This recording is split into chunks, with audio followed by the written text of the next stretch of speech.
welcome to Illinois. I know you've probably been here a few times, but I don't think you've ever been to Silvis, Illinois. I've never been to Silvis or exciting Moline or any. Illinois geography is so bad I don't even know where we are in the state right now. Except we're kind of northish, aren't we? Well, yeah, we're kind of right on the border of Iowa, right on the Mississippi. Yes. It's world headquarters. John Deere's here, things like that. Yeah, I saw that. Very big spiel in the airport about John Deere. Yes, they throw their money around. The golf course is down the road here where they have the tournament and everything. Yeah. But no, so I know we had you come in so that we could talk about just war theory, which, you'll have that talk this evening. So I thought in this little bit of time that we have that we would talk about some other things that that'd be great. Would be good. So like Catholic social teaching. Yes.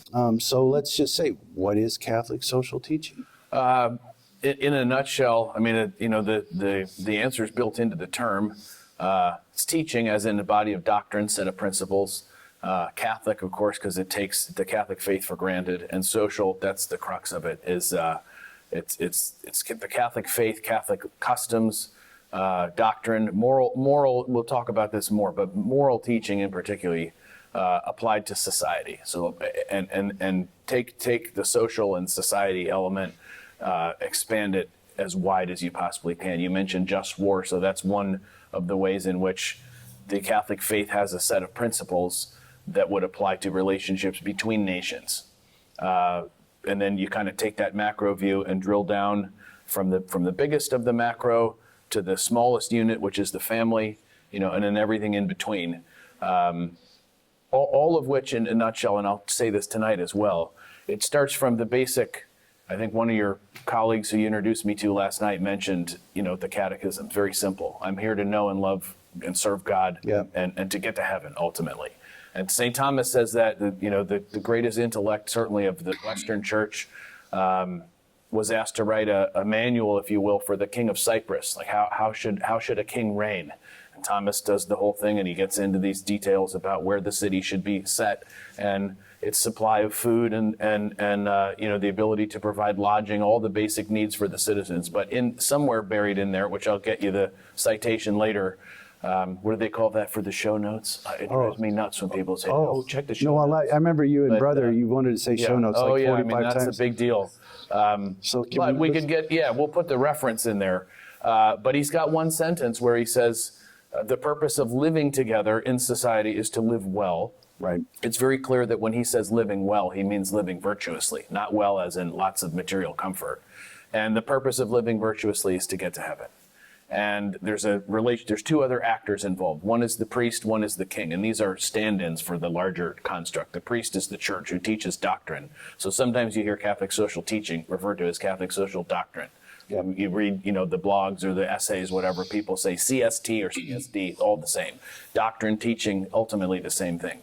Thomas says we learn the principles that help us go to heaven from the church, and it's the king who then commands those things. And we can parse that in the temporal sphere. 100%. And we can obviously parse that into great detail, but that's it in a nutshell. And everything that flows from that, we talked about macro and micro view, the international relations between sovereign states and the family, and then in between, you work the way up.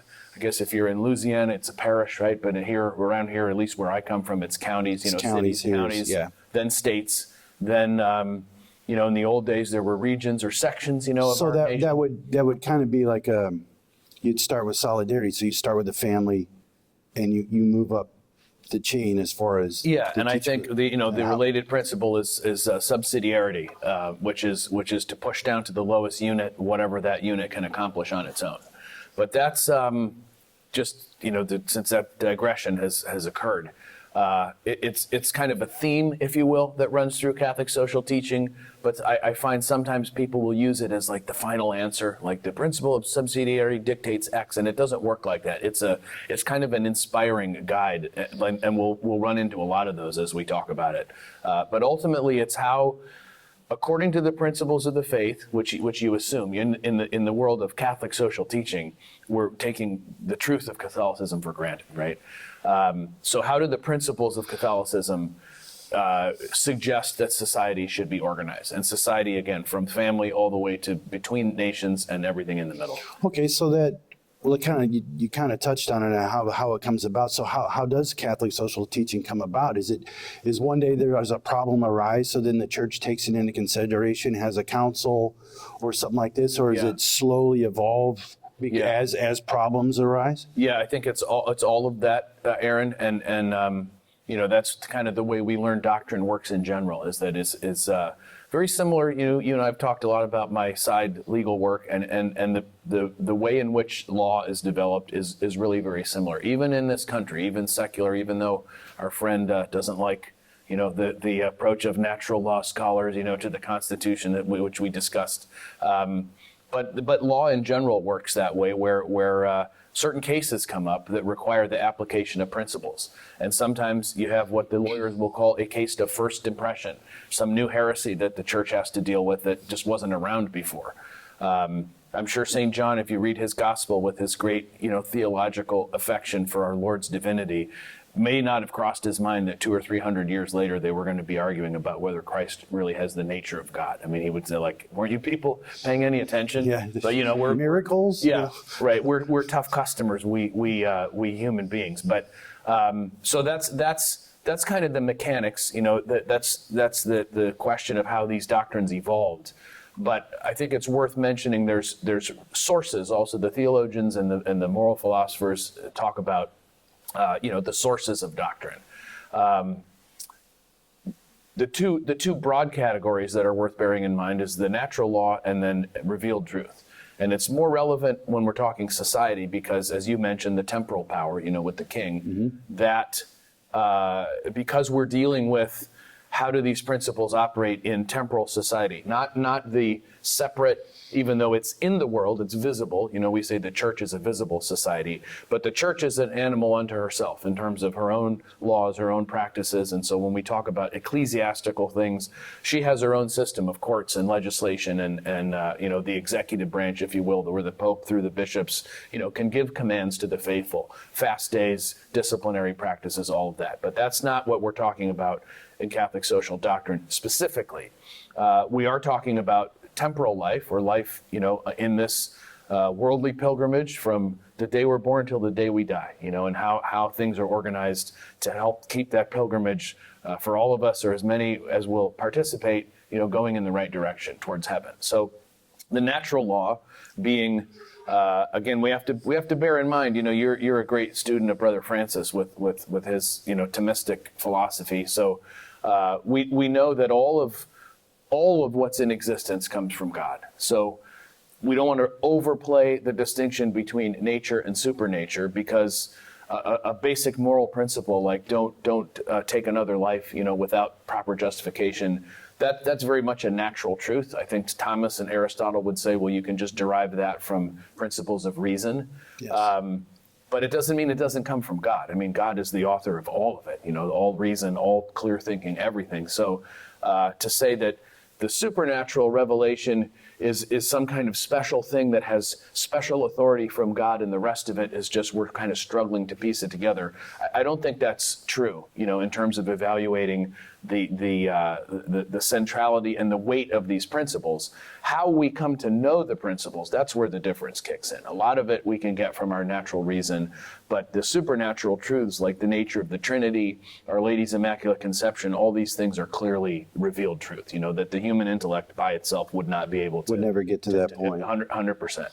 So because we're talking about the elements that the human intellect will be able to go a far distance toward arriving at, that's what you're going to get a lot of in Catholic social teaching, because it's, again, to go back to our professor friend, the whole history of political thought and political thinking about how society should be organized, social thought about, like sociology is a new discipline, but it's basically the study of society, how it all works with customs and habits and history and language, culture, the fine arts, the popular arts. So we did sociology, political thought, and of course economic thought is a huge one, because that's... Well, I remember I think it was a talk last year that you'd given, one of the lines that you had used is kind of... I'm not going to be ashamed. No, it's a good one. You'll like it. It was the reason we have museums today is because we don't have a high art culture. Yes. You have to go remember what it looks Yes. like. Yes. Which, Yes. I'm sure you'd have to take the individual museum on Sure. the Yeah, basis, of course. but of it course. made sense. And there's exceptions. I mean, there's plenty of nice architecture and things around, and your home is a beautiful Catholic home. I'd like to say mine is as well, with all the, the Catholic and even secular, the excellent secular, edifying secular art. But it is very much the case, I think, and my time in Italy when I lived there with the Navy was interesting because you really have the typical Italian Catholic, sadly, is that, well, I'm Catholic because I'm Italian, Catholic in name only. They don't behave in a particularly Catholic way. Certain customs are good, in terms of their cuisine, their style of, when they work, when they have time off. That's all still kind of an old world feel, but jeans, McDonald's, purple hair, you name it. Well, I mean, it always reminds me of a joke about Italy. The man standing there and he says, "Dear Lord, make me holy and chaste today, just not today." Yeah, exactly. That's like Augustine's thing. Oh Lord, make me good, but not yet. Yeah. But to speak of the Italians with the fine art, they when I had the pleasure to go over there for the first time, as by that time a pretty serious Catholic, thanks be to God.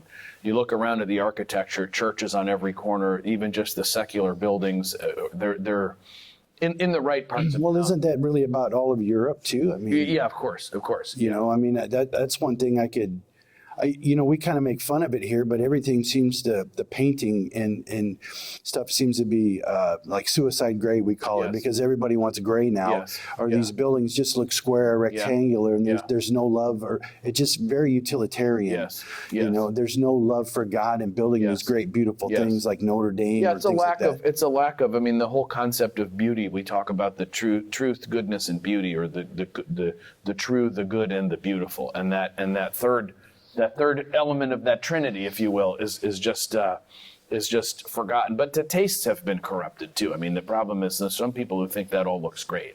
But to go back to the issue, like when I was there watching these Italians walk by, they were completely oblivious to it because it's all just in the background, and that's of course why you mentioned the museum, which got us on this line of thinking. That's why we have to have a body of thought and a study of Catholic social doctrine, because it's a thing that we don't live with anymore. That's the issue. So your example about the museum, which you allege that was my point. I'll take credit for it. Listen, it's on video, buddy. Yeah, that's fine. But it's very much the problem of not having Christendom. I mean, Yes. the more serious we become about our Catholicism, the more, what Aristotle would say, the political and social animal that we are. In addition to the individual soul that wants to be saved, God made us to live in society which is social and political. And that element is, to say it's underserved is, it's not served at all. And Listen, I get, there's war waged on those elements. As a convert in the last 10 years, I can say the only things I was ever learned about the Catholic faith or the church was through, the media, which Yes. is not a good source Yes. in general. So it really takes time when you start hearing good people talk about it to come out of your shell and open up, for me, my inquisitive nature to go search Yes. on my own Yeah. and figure it out. Yeah. And, like you said, reading, Yes. people don't read anymore, Yes. which we really need to promote more. But, Right. not to get too far off track, but I understand what you're saying. Yes. It's not, Yeah. it doesn't permeate the air. We don't have what Italy has. They still have the structures, at least the beautiful and that was cathedral. exactly the point of for me it was inconceivable having read one of my many heroes, Father Fahey, for so long, and in his larger works you really get the survey of like the history of humanity from creation, before that, from the life of the Trinity, long before we came along, through the Reformation and all the false philosophy that both created it, supported it, came from it. It's a chicken and egg type thing, and then into the 20th century where Christendom's gone basically, and intellectually, you tend to get into this bubble. When you have your Fahey book open, you're like, oh, this is great. This is my thing. This is our thing. This is the faith. This is the whole vision, if you will, and And then you get to Europe and you see the remnants, the skeleton, if you will. It's like, well, this isn't too bad. I mean, at least we can look at something that's beautiful. Whereas in the U.S., there's old cities and things. I acknowledge that, but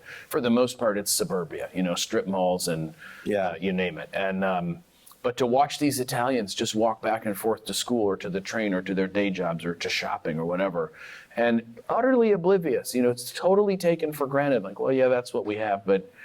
Didn't penetrate, So clearly there's this, I don't know if you get that here. We get the cicadas or cicadas. Usually a little bit more south down in Missouri. Every 10 years or so, there's this, and then there's these shells everywhere. So to me, it's literally like the cicada that molts. The inside is empty. Like the heart of the faith, the doctrine, the understanding, the living functioning of Christendom. But you do have that shell, and it's nice that we have the shell because it's also evidence that there was an age of faith. We know that from the popes. They will say unreservedly, there was a time when society was organized according to the principles and the spirit of the gospel, which will get us back to where this all comes from. But that's a nice thing that's asserted. And there are historians who will say, no, it was just a stuffy, clerical fascist state where they just suppressed everyone and kept them in superstition. And we have everything's wonderful now. And you look around, you're like, I don't know where you get that. Well, I mean, you're off, buddy. That's not. We always sidetrack, but I mean, like fascism, talking about an abused word. Yeah. It was pretty much strictly Italian, but yet everybody's a fascist these days, So that is a great. One for another time, because we could go, and it's a very popular thing. We hear about it now, the trans fascist or the anti-trans fascist or, the Charlie Kirk business. And it's really meaningless. I mean, the word is just meaningless. When you abuse something, anything becomes meaningless. Okay. Yeah. So I guess back to sources if you want.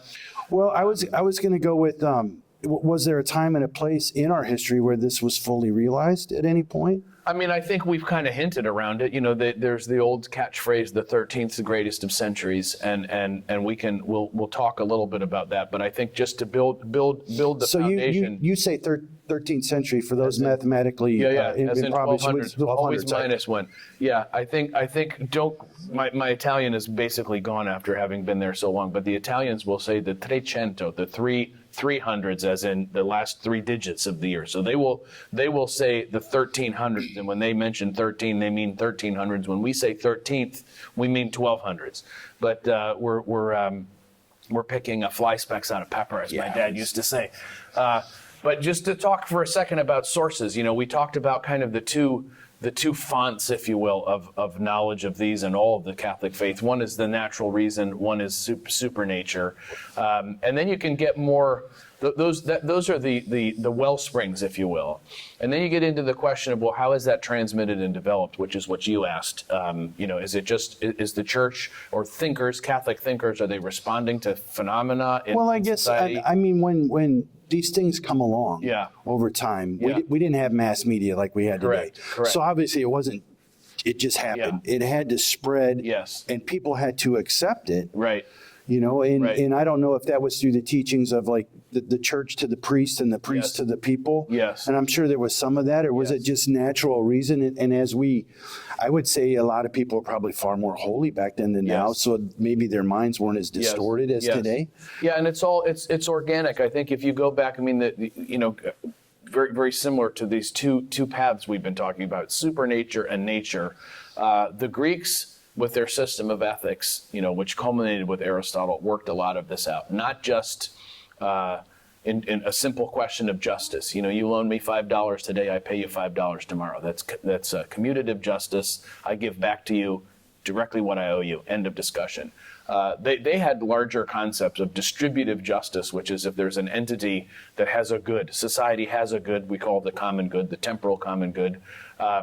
It's the purpose of society in justice, distributive justice, to distribute that good, as in to make it available to all the members of society. Well, let's. Do you have a definition for justice? Yeah, justice. I mean, there are different ways because there are many different species of justice. But the way to think about it is literally the rendering of what is due between two entities. And I say entities because if I give you your $5 back, that's justice between us. Mm-hmm. But there's also justice between us and the state, Our Lord says, render to Caesar. I know that's one of your things to talk about.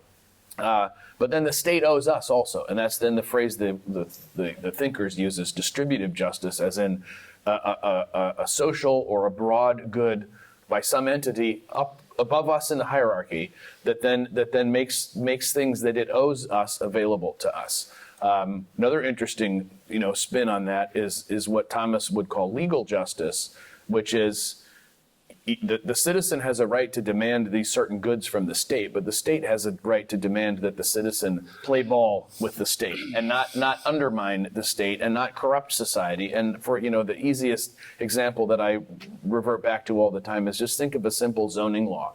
You have a school and some homes in a little township or whatever. You don't want a brothel or a porn shop across the street.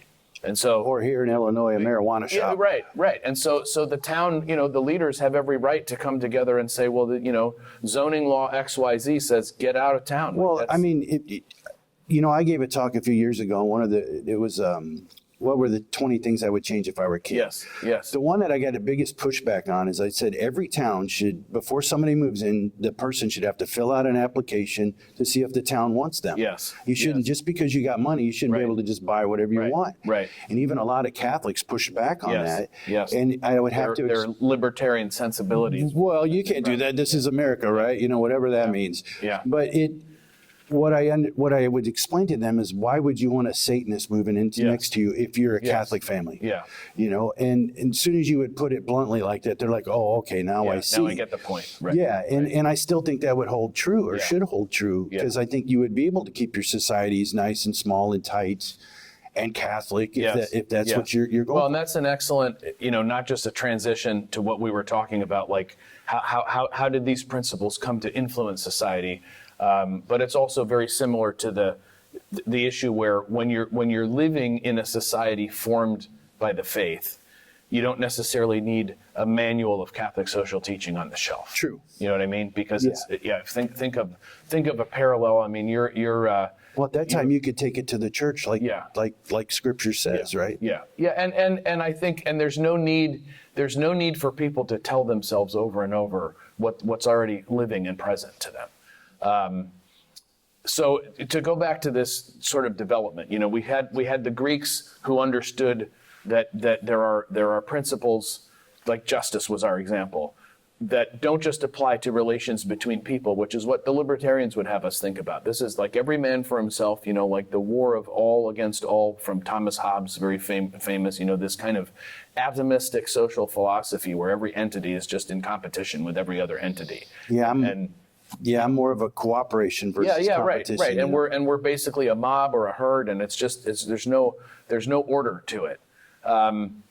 So that's the one spin on justice is, well, as long as you do what the guy across from you thinks you should do for him to pay him back. Very famously, libertarians won't like me when I say this.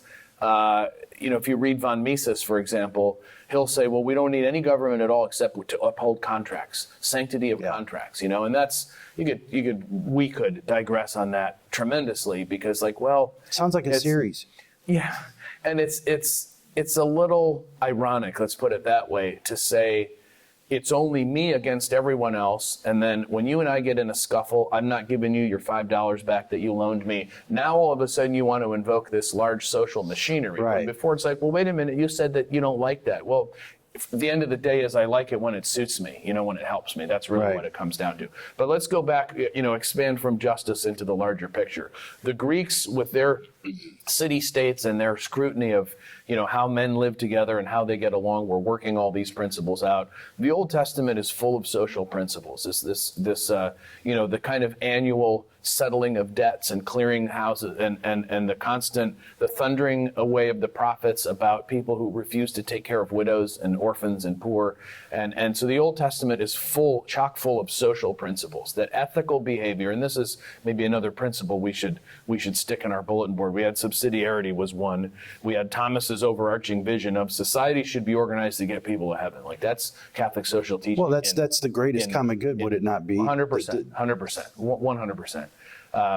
And it's very interesting because Fahey, when he starts his great works, he says, let's not forget that God is the common good of the universe. Like God is it, right? He's the thing, the res, from whom everything flows, and to whom, if it's all ordered, everything returns. And that's, again, that's yet another way of putting social teaching. If you need a bumper sticker for the back of the car or for your memory.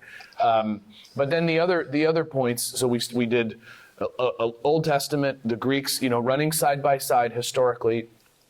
New Testament, as we know, is not any kind of rupture with the Old Testament. It's fulfillment, it's continuation. As Thomas again likes to explain, the prophets and the patriarchs of the Old Testament had faith in our Lord no less than we do, except they were on the other side of history, and it's that simple. They didn't know who the individual human being was that was to be the Messiah, but they had every confidence, every faith in the Messiah. And then he's here, and so those of us that have the benefit living on this side of history, we look to this individual and say, well, that's who these patriarchs and prophets and the ancients of the Old Testament were waiting for. So with that continuity, our Lord obviously takes everything from the Old Testament. That's good. We know when the sacrifice of Calvary was consummated, the precepts, the ceremonies of the old law were done away with, but not the moral teaching. And Thomas is very clear about that. He says there's several components to the old law. One of them is the Decalogue, 10 Commandments. And we know even the tablets and the way they're divided. One is duties to God, one is duties to neighbor. Yeah, it's separated. There's a hierarchy too. And the minute you get to duties to neighbor, say, well, that's kind of a Catholic social teaching, because it's how do I relate to my fellow beings that I live with? Which is very difficult on a day-to-day basis. Got that right. Yes. So our Lord, of course, takes all that with him. I mean, there's historical accounts of him in the temple, reading scripture and teaching. So that's a given. The early apostles, mostly Jews, would have just kept that teaching going. The converts who were coming in from outside as Gentiles would have taken that teaching, and the Gentiles, of course, would have had behind them all of Greece and Rome, who had already worked out a lot of these principles of social order. And of course, the Greeks weren't trying to get people to get to heaven the way we understand it, because they didn't know that. Same with the Romans. Well, didn't is it Socrates, or who was the other philosopher? Well, Plato, Socrates, and Aristotle. Yeah, Aristotle. Didn't he realize that you could get to God through natural reason as well? Yeah, and his I think it's from the Ethics, but don't quote me, because we need Brother Francis or something. I think it is in Ethics. Yeah. I think I read that. Where he says that contemplation of the good is the highest, the highest that man can achieve in this life, and that's for a pagan, who doesn't have revelation. That's to me, I found that extraordinary. I read that in high school first time, and it's very it's kind of inspiring and consoling. And invigorating to think here's a genius on the human level who's coming to a conclusion that is ultimately Catholic, because that's all we're taught. I mean, we're taught that contemplation of God is really the highest. You can't do that all day, if you're a working man. Right. And even the clerics have their duties. Wouldn't that also be our Lord, like preparing the way for him and his teaching? Of course, so it's just getting to that point, of course, to be ready for the gospel, right? And so we could do then the period from the early Christians, a lot of conflict with the synagogue, of course, because at that time the Jews who had not accepted our Lord are not happy with this kind of small sect. They're still a little bitter. Deviated. Yeah, it hasn't gone well for some number of centuries. And then the Romans come in and say that you guys are all troublemakers, Christians. So there's, of course, the period of the persecutions. So in that particular age, the age of persecutions, there's clearly not a great, you don't have treatises being written on the organization of society, economics, et cetera, because the church is kind of not just going in survival mode. You could help me perhaps with the right metaphor, but I'm thinking of something in biology where you'll find various creatures in the course of their lifespan will, either hibernate, which is not the example I'm thinking of. Think of the the caterpillar in its cocoon or whatever, who they visibly, and in terms of their activity, it dies way down to the point where you think this is almost dead. But what's actually happening is there's all this energy that's being growing. Yeah. And then, that was, and then what was it? Constantine at 325 made it legal And then it was, they took it even further after that. And that's when I think the church started to Yeah, and blossom I always and grow. confuse these two. It's Theodosius and Constantine, and Yeah, one I or think the other. Theodosius was the second. Yeah, I think who makes the religion, the true religion, the religion of the state, if right. you will. Constantine, I think, made it legal. Lifted the ban. penal law, right? Yeah, and then and so then that's when the church had the time to grow and blossom. Yeah, and I guess my point is that during that entire period of we know they say martyrdom, the blood of the martyrs, the seed of the church. Etc. Yes. But during that time, there's this intense. One of my daughters even said to me, like, do you realize that young people today, when they go through history, like if you say, oh, well, there's periods where thousands and thousands of Christians were killed and subjected to the most brutal torture. And one of the many marks of the faith is that these people were willing to undergo that because they had absolutely no hesitance saying, well, I'm suffering for our Lord and for his true religion. And young people apparently today said, well, I've never heard of that. Well, you hear a lot of, somebody has something bad and they're like, why do I deserve this? Yes. like you said, you kind of learn from that and you're like, well, I try to figure it out, why has God given this to me? Yes. And we all have those moments. What's the message? I'm a little thick-headed, Lord. Yeah. Can you hit me a little harder, please? Yeah, thank you. May I have another? Yeah. All right. So we've kind of moved in how it blossoms and stuff like that. So I guess I'll kind of skip over the other one. It says, what did it look like for a normal person in life? Because, that could change throughout the centuries for sure. Right. But why would modern man care? Yeah. Well, and so let's do it in 500-year chunks just to fill in the gaps. Yep. So we've let's say we don't need the historians to nitpick us on the comments. No nitpicking. Because the bottom line is we're just doing in chunks that's easy to for a framework. So we've got the 500 to 0, this Greek and Roman, along with the Old Testament religion, preparing for our Lord, as you mentioned. 0 to 500 is the kind of incubation, if you will, and the persecution, but it's this spiritual energy that's being refined and it's like white hot, it's intense and it's dense, and then the persecution is lifted. Theodosius not only lifts the persecutions, but now it's like this is obviously true, and I think that's a very important moment before we get to this next thing, that a head of state in a very serious organization, I would say Rome is declining. I would say read Europe and the Faith by Belloc, because he will explain that the narrative about the fall of Rome and then it was just exterminated. He's responding to Gibbon, who's saying that the Christians sissified the Roman emperor or the Roman Empire. And because they were so mild and otherworldly that all the grandeur of Rome just fell to pieces. And Belloc says that's rubbish. He says that Rome continued, and then it basically split into different nation states over the period of 500 years, or more than that. So we've got 0 to 500, where at the end of that period, loosely speaking, you have a head of state go, and not for the first time, because this was typical throughout societies, say, this is the religion of this nation. And we know the Persians operated that way, the Chinese operated that way, the Greeks certainly, Socrates. Because religion matters to the human being, no matter what the Constitution says. My anecdotal information is that Socrates got in trouble because he questioned the gods of the state. So it was and remains typical for man to want, just like we talked about him. He's an individual. He's a creature of a family in the most intimate sense. He's social and political, but he's also intellectual and supernatural because he has a soul to be saved. And that's we can say that that's part of revelation, but to go back to what we talked about at the very beginning, it's also a natural reality in the sense that it is what God created. We are creatures.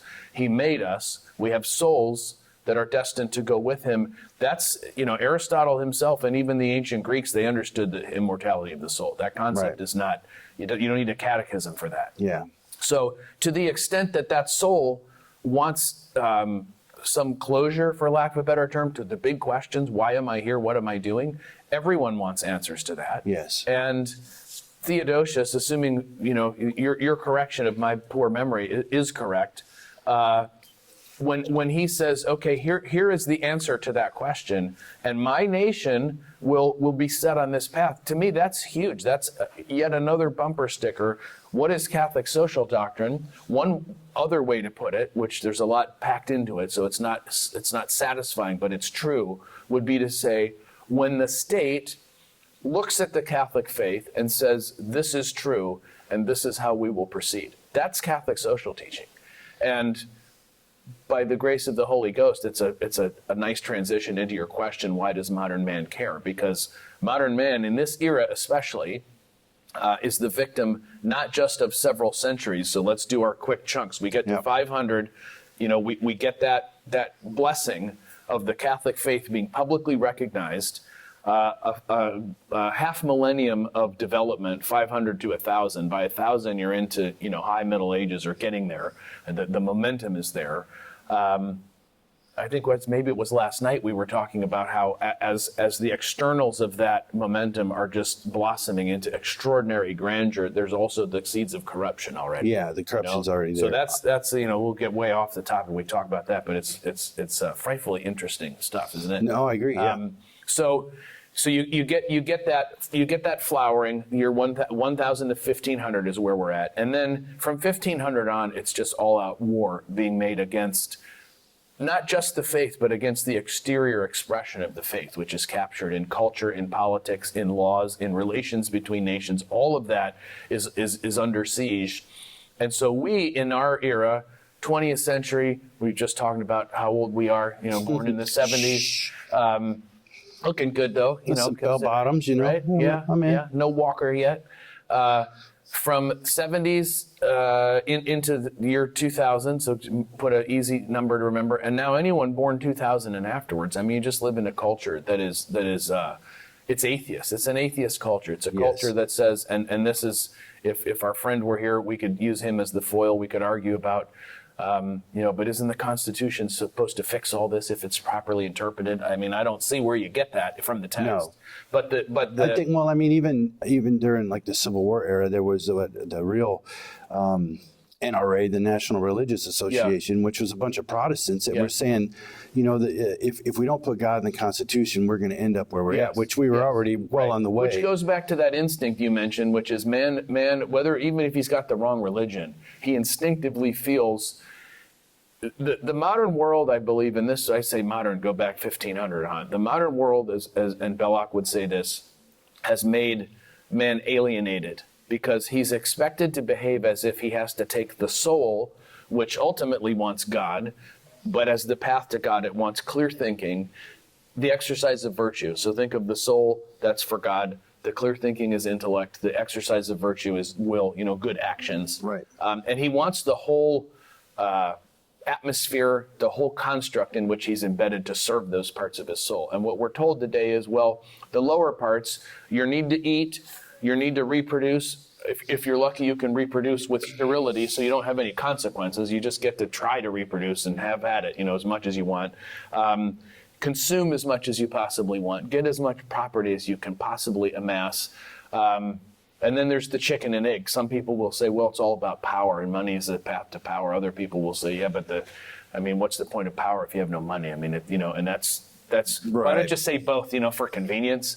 That goes to this question here then, is the American system of government compatible when taking into account the general psyche of the American people as we've been programmed for the evils of democracy and capitalism? Well, and that's I think all these are great because they're really all different ways of asking the same question. Yes. It's different narrow views. Little darts. Into the same overall point, which is we moderns, and this certainly applies to the United States. With the exception you mentioned, where there's a lot of this culture from the old world that endures, into the early republic and even post Civil War period.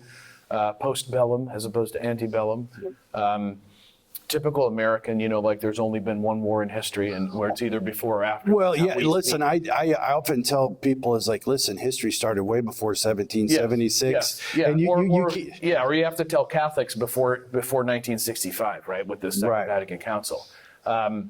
So there is this culture in the U.S., but by the time, certainly by the time you hit the 1900s, now we're skipping ahead to the tail end of that next 500-year block from 1500 to 2000, where we are totally divorced from the concept that your ideological approach to reality, and I say a lot of people will fuss at me about this and say, well, ideology is a term used by the left. We conservatives don't have ideology. I mean, to me, ology means study of, and ideo is ideas. So you have a system of ideas. I don't care what you call it, and I don't mind using the term ideology because it's not a radical, crazy doctrine. It's just your system it's your worldview.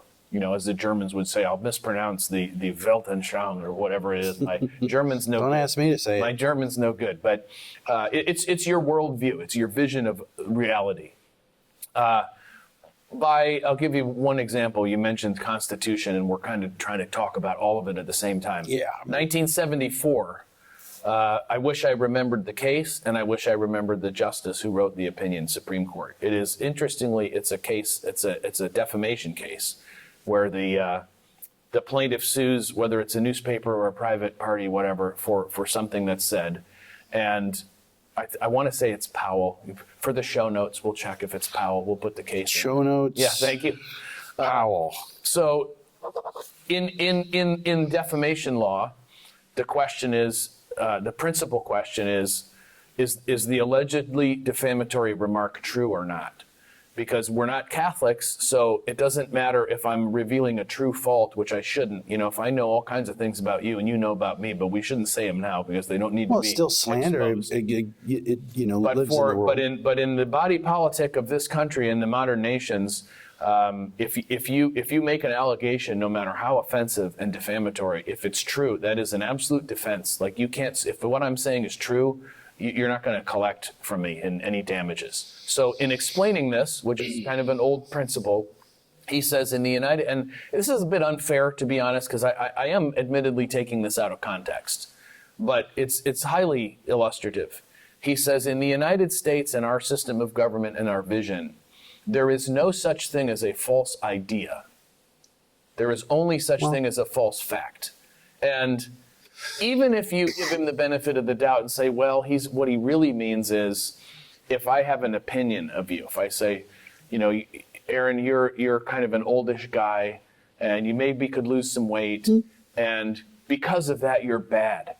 The part you could come after me for would be those assertions of fact and say, well, no, that's actually not true. I just lost a few 100 pounds. I look great for how old I am. But this business of you thinking I'm bad, that's an opinion. And you can't go after me because an opinion and say, well, sorry, that's what I think. And so that's Powell's, that's what he's saying. But it seems to me that when a Supreme Court justice, arguably should be one of the minds in the nation most trained for clear thinking, writes a statement that says there's no such thing as a false idea. I mean, he should... Right there is, you should be disbarred, right? So, and I guess that's one of the best examples of how the Catholic ethos, if you will, when we live in our Catholic world, our bubble of reading and Catholic intellectual life, I mean, we run across questions of heresy and doctrine and things like that all the time. And the entire history of philosophy, at least true and good philosophy, and your original question of, does social teaching arise because we're responding to either to historical events or to bad ideas? The Catholic lives on rooting out error and dispelling error and correcting error and listing anathemas, saying if you think this, or this, you're wrong. And how a person could say, well, there is no right or wrong. And then this gets us back to your point with the Constitution and the American psyche, is if you have, and I'll go beyond just the system of government, if you have a society that is organized broadly on the principle that there really is no truth, it's the opposite of the Theodosius bumper sticker, which is we are going to attach our national life and our customs and our laws and our social organization, we're going to attach that to this thing that's true. And our nation and all the modern nations say we don't do that because we don't believe that there's a truth, ultimately. Right. That's ultimately what the problem is. Which we all know is just moral relativism and such. But I guess at that point, as a Catholic, and we believe in truth and stuff, and we know that our founding documents and things like that are basically founded upon error, Yes. and no natural law, Yeah. then why do we let them have authority? I mean, Yeah. do they have true authority, Yeah. or are they simply just abusing the position because it was by force? Yes. Well, it's an interesting question because I think the thing that makes it so dangerous and the consequences are so unfortunate is because the documents are pretty much silent as to the source of truth or the existence of truth. I mean, as we were debating last Well, night. it's basically whoever writes it down. This is truth today. Yeah. The next guy comes in, Yeah. scratches it out, writes Yeah. some more down, and Yeah. now this is true. Yeah, and it's all, and I guess the other thing where I'm headed is it's all mechanical. These are the three branches of government. Here's how the districts are apportioned. Here's who gets to vote. Here's how it's all a lot of machinery proceeding towards no apparent goal. In other words, you have the preamble, right, to secure the blessings of liberty, to provide for common defense, a certain economic self-sufficiency. But each one of those bullet points that the drafters are really the signers, you have to say, adopted as, here are the reasons why we're adopting this Constitution. To each one of them, you can ask, to what purpose? Right. The blessings of liberty. Well, for what? Like, what is Could you liberty define the for? term, please? What is it for? Yeah. Common defense. Well, defense of what? To make sure people don't take my house, or don't corrupt my children, or don't impede my ability to worship God, or a serious Catholic from the ages, even well after the ages of faith, let's say, to do kind of the next chunk, which we skipped over, that 1000 to 1500. By 1500, the war is starting against Christendom. Germany and England fall away. Habsburgs and French are too busy fighting it out amongst each other. I think it's a fair criticism to say that all these powers by that time are also worried about survival. And that may be a bit unfair, because an argument could be made, well, a power like the Habsburgs that believes it has to survive in order to defend the faith has to survive first. So I need to survive. French certainly didn't operate under that, presumption with Richelieu. His goal was keep France first, and then hopefully everything else will fall into place. Belloc gives him the benefit of the doubt, saying that he never envisioned that some of his decisions would allow the Reformation's consequences to just come to fruition. But he was somewhat short-sighted in thinking that, well, the Christendom will always be here. We just want to be on top. And he said that's in hindsight that was very wrong, and the consequences were very bad. But you go back to the founders and these bullet points. Even someone that wasn't in that era of the 13, 14, 15, 1600s, as we know, up until the 60s, many states in the world had the Catholic faith mentioned in their constitutions, especially South America, especially Ireland, right, and especially the legacy of the Spanish, exploration. even in wasn't there concordats in Portugal and stuff like that? Sure. Well, yeah. I mean, those are treaties between the state and the church. The in her, church in would her still kind of visible power. Yeah. But so again, it doesn't take a medieval or a Renaissance or a post-Renaissance person to think through how could one have a constitution that did this the right way. Up until Vatican II, which resulted in a lot of these countries being they couldn't have been ordered. That's my view. But in effect, they felt pressured by the Vatican to remove references to the faith from their public founding documents. But I think the last one to go was in the 80s, Aaron, to be honest. I don't know which country it was, Brazil or I don't think it was Argentina, but one of those. That's another thing we could look up for the notes. Yeah. But until the 1980s, there was on this planet a reference to the Catholic faith in a constitution of a nation. And But I mean, John, ours, yeah. they mention God in the Declaration. Yeah, right. Nature and nature's God. Yes. Which certain other groups mention all the time, I think it's the When he's of use, compass when in he's the of use to square, them. right? That's the big G in the square and compass. Nature's God, right? Gotcha. Yeah. But again, I mean, to me, so the Constitution is like, in all fairness, I'm not hostile to it. I took an oath many times to defend it.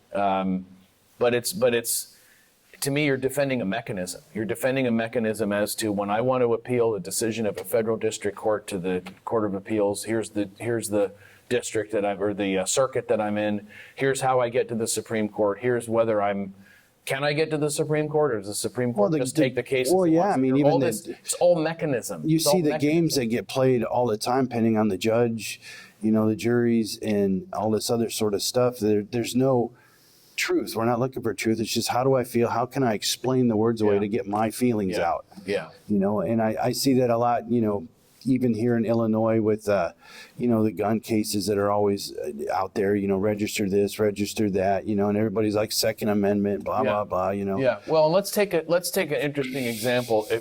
Provided there's, we're not digressing too much or no, we got about 10 things minutes that are crucial that you wanted to get in, but just to let our viewers who turned in, and were not privy to our conversation last night with our friend about the Constitution. And, the thesis during the dinner conversation was Oliver Wendell Holmes and even Scalia and all these justices who either grapple with or discard or reject the notion of the natural law being built into our government. That wasn't the case. That was what we were told last night, was that 1900, before, especially going way back to the time of the founding, everybody accepted that the natural law, as we as Catholics understand it, was the foundation of the Declaration, the Constitution. He had a third document, which I don't remember now what he mentioned, three sources. But, when I pushed back a little bit, he said, well, it's the common law. The common law is where all this morality comes in. I think, okay, I was taking a new approach to life. I didn't want to be a bad guest, and cause too much controversy. So I just kind of left it alone. That's a little virtue for you. Yeah, I'm making great strides. But think about sodomy, for example. I'm not asking you to do great, visuals, but that was criminal for a long time in all the states. Yes. And it wasn't until somewhat recently that the Supreme Court said, no, this is private sexual conduct between consenting adults. Like the government's not, it's very highly libertarian, right? Yeah. And Michael Davies gets into this when he discusses law relating to the whole question of church and state, because ultimately what's implicated here is if Theodosius back in 300, whatever it is, we'll put it in the notes, says this nation will incarnate and reflect Catholic teaching, that includes moral teaching. And part of Catholic moral teaching is there's certain things you're not supposed to do. And God looks, according to the scriptures, with great disfavor upon sodomy, right? Yes. It's a big no-no. Yep. And to back our friend's position, that was carried in common law for a long time. It was just considered to be one of these things that the state can rightly condemn. But even with that, I ask myself, and I didn't want to ask him this last night, well, where does this moral principle come into the common law? Because what's left of common law today is a standard kind of recitation of certain offenses like assault and battery. So for me to assault you, I have to threaten you with a certain conduct. You have to feel that it's unwelcome. I have to know that the conduct is unwelcome. I have to risk, making some kind of contact with you, like I can do that. That's an assault, threatened, there's your battery. But it's just, it's a very mechanical list of what do I have to prove in order to say, okay, you're guilty or I'm guilty of assault, battery, whatever. And the common law has refined a lot of these things. But I don't see how we bring the Catholic faith and Catholic morality into that, unless you're talking about the 1100s in England, where when the justices or the lords are going through certain crimes that have been charged, they're thinking about all this because the Catholic faith is the faith of the nation, and the faith is not excluded from the operations of government. The faith is not excluded from the courts. Because God's rule over everything. Right, exactly. And again, to tie this up with what we were talking about at the beginning, There was not until much more recent time this notion that when you engage in the business of government, you're expected to take your faith like a coat. You take it off, you hang it in the coat closet, you sit at the judicial bench, or you represent parties in a dispute, or you pass laws, or you execute the laws if you're on the executive branch side. The idea that you don't act as a Catholic when you do that, it's foreign, but to talk about your American psyche and how is this relevant to modern man, it's foreign because we've had 500 years worth of that. And when Uncle Sam's enterprise came into being, he's building already on 250 years of Protestantism, right. which has said religion's a private matter. I can believe whatever I want. I can be very fervent, very holy, and very...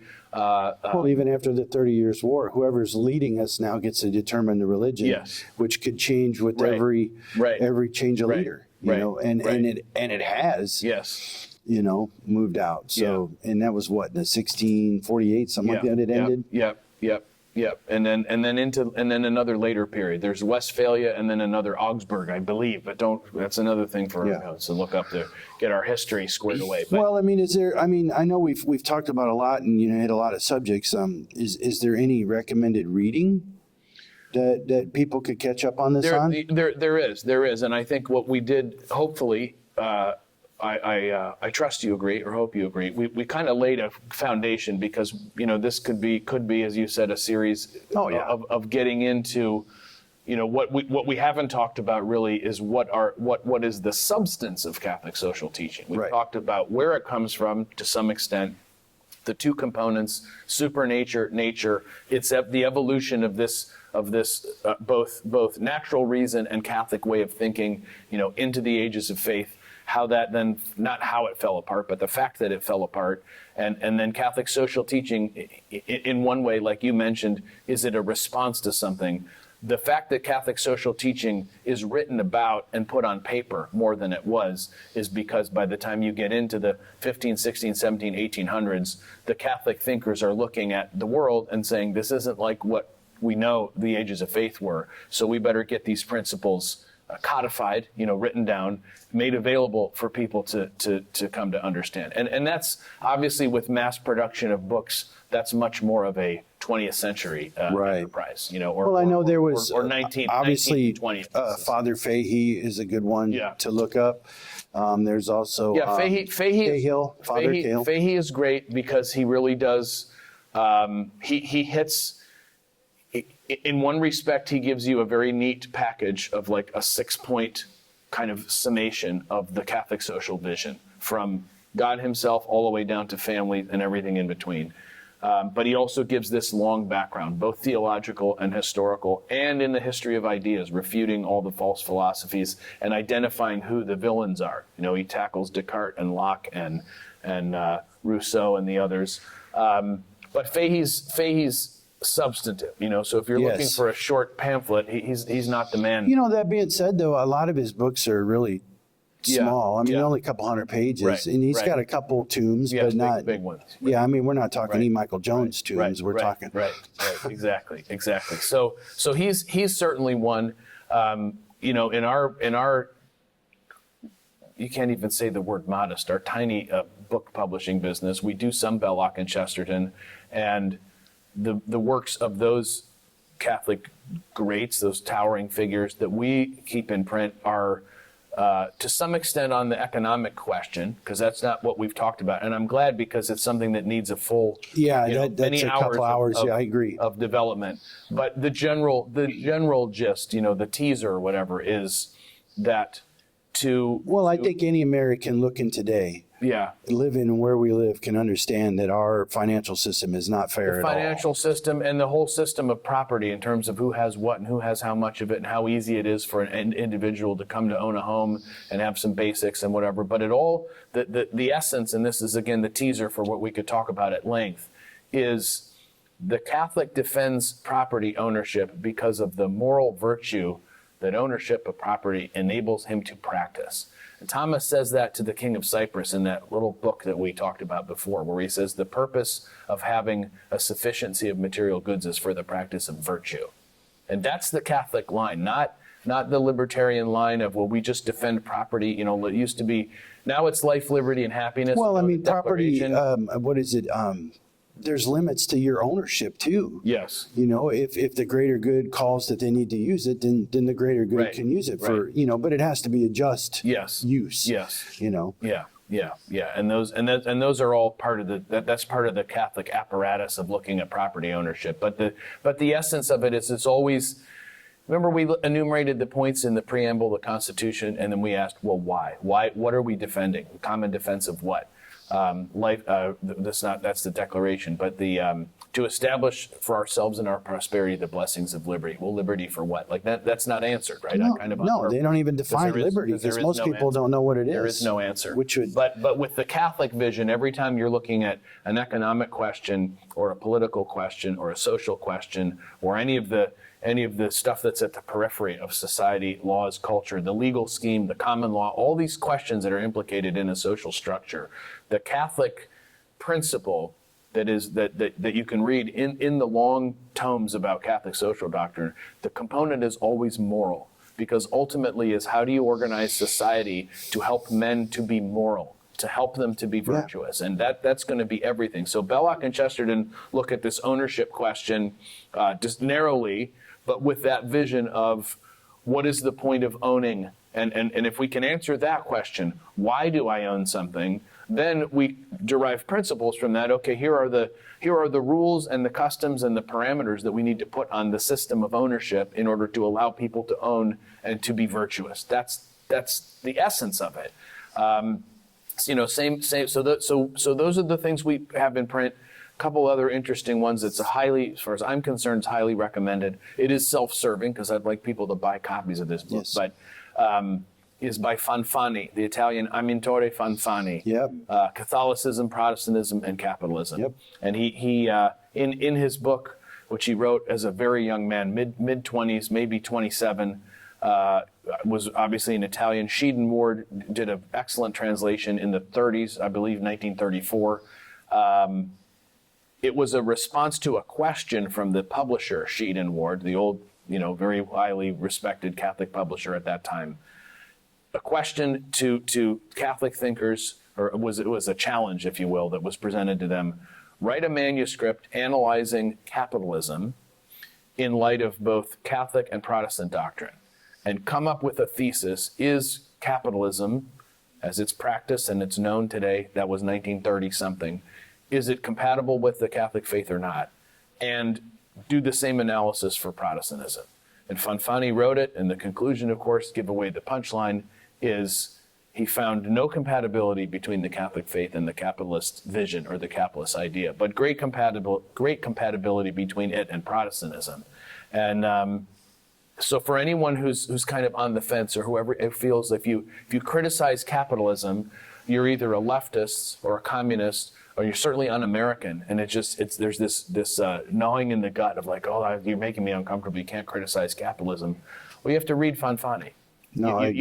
You have to read Fanfani, and expose with an open mind, and expose your intellect to this kind of laborious process of going from first principles and looking at reality, and then get to the conclusion. And I mean, I think. Like I said, we always go back to people need to read a little bit more, but sometimes even I find when I read, I got to read it 2 or 3 times because there's such minute distinctions and stuff in there. And sometimes I tell you, when I first read Michael Davies' book on religious liberty, which is an excellent one regarding this whole question of church and state, which is highly implicated, and I think we said it's even one of our bumper stickers, if you will, Catholic social teaching, is that religion and all its consequences are not just welcomed, but are enthroned really in the life of a nation. He lays out at the beginning of that book some very basic principles as far as what he should or he was entitled to expect a Catholic reader to accept. He recites them, he reviews them just to kind of establish a groundwork. But when he writes at the beginning, he's saying things that are supposed to be uncontroversial. He's if my memory's correct, a long time since I've read that. He's narrating an exchange in the American Ecclesiastical Review that took place between Monsignor Fenton and John Courtney Murray. And the two of them are going back and forth. I've read that, Michael Jones, because David Wemhoff put that book together. Yes. Yeah. And so Fenton and Murray are going back and forth pretty heatedly about what genuinely is Catholic teaching on the relationship between church and state. And Davies, I think correctly, Although Murray, I will say, Wim Hof might not like this. There are some interesting nuances in Murray which we could talk about. We could go way on a tangent for 5 or 6 other hours of highly interesting stuff. Because remember, you mentioned at the very beginning, when we say the king commands what leads to virtue, you say temporal, like the in the temporal order. And that distinction between temporal and ecclesiastical is vitally important for a million reasons that we just. Well, I mean, people always, I'll just say that they think kings had this unlimited power. Yes. But they didn't have the power to come in and destroy your society, your customs, your traditions. But they did have all that authority to put it back if it was destroyed. Yes. If there was a public enemy or a nuisance or somebody came in and did something destructive, he had all the authority in the world to restore that order. Yeah, and we'll go back to Davies in a second, but just the footnote to that and more of a response to your recommended reading. One of the other series of books that we started that's in its infancy, because we only started 20 years ago, and I only publish one book every 5 years because I don't have time. I mean, we'll try to fix that. You gotta have goals, John. We'll try to fix that, but we started the Belloc history, so we put into print Charles I, Charles II, and Richelieu. And Belloc's approach to his historical biographies is to take big figures and big moments and discuss them as broadly as possible with an unflinchingly Catholic framework. So you read, for example, his Louis XIV. Sure, it's about Louis XIV, but it's about everything that's going on in history at that time and the broad competing forces that are shaping what Europe would become in our era. So it's absolutely vital reading, and it's kind of when I think in these chunks of 0 to 500 to 1,000 to whatever, I get a lot of that from Belloc. He doesn't speak in that way, but he definitely he certainly helps me get these kind of sense of these large trends. So just to close the loop with Davies, the last interesting point about Fenton, and this goes back to what you said about Fanfani and how you have to read. When I first read Davies, he was reciting Monsignor Fenton's expression of what is the orthodox and proper Catholic position on church and state. I was 21, 22 years old when I read that, and I had to put it down. I literally, my Americanist temperament was so offended. I knew enough, by the grace of God, I'd like to say, in my mind, that's true. I mean, I accept that that's true, but I can't take it right now. I can't swallow it. I put it on the shelf probably for 10 years. I'm like, I just have to come back to this because I'm not buying it. I don't get it. I hear what you're saying. I love you, but it did not sit well with me. And then 10 years later, I guess with more Fahey and all the rest of it, read it and I'm like, wow, this is great. What was my problem? Like what? So I guess maybe you work your way up to it. Yeah, you have to. You have to, because a lot of it is detoxing. A lot of it is well, it's your weighty, whole life of. It's weighty material, and it's flipping everything 100% on its head. 100%. And that does take time. Yeah. At that point, John, we're going to have to call it now. No, that's good. Because we have other appointments to get to. So thank you. Oh, my pleasure. And It was we'll good. talk to you soon. All right.